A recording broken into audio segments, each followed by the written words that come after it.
Stand dragged out of his car in the darkness of night, beaten by officers, and he says they had the wrong guy. Those are the claims of a local man who is now suing the Lincoln Park Police Department for excessive force. Tonight, he's talking only to 7 investigator Jonathan Carlson, who joins us now with the story. Jonathan. Yeah, guys, lots of questions on this one. The accusation is this. Police were looking for a tall white guy, but somehow ended up arresting a short black guy, and he was kept in jail for days under illegal circumstances.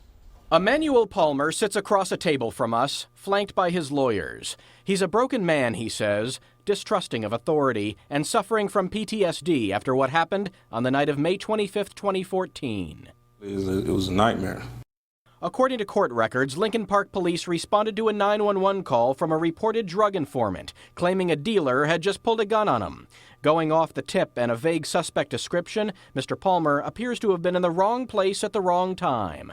Sitting in a hotel parking lot, he says officers came up from behind, failing to identify themselves, shining a flashlight through the driver's side window, guns drawn. They demanded he get out. He thought he was being carjacked. He says he was merely surfing Facebook on his phone at the time. I was on Facebook and then on the ground bleeding half to death.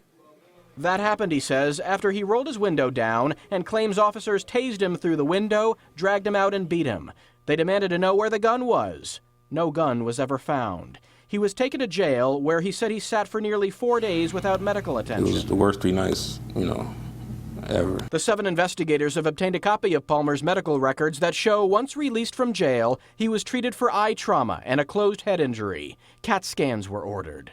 This is a gross violation of the civil rights of our client. Palmer's attorneys say their client was charged with assaulting, resisting, and obstructing 2 police officers. No charges were ever filed in regards to why officers approached Palmer in the first place. A judge would later dismiss all charges, saying Palmer was illegally detained.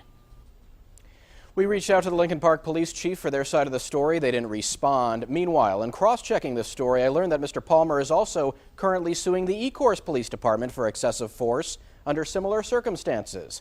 However, when I questioned his attorney, I was told the evidence in this case proves his story is legitimate and the other case should have no bearing on this one. I'm Jonathan Carlson, 7 Action News. Thank you, Jonathan.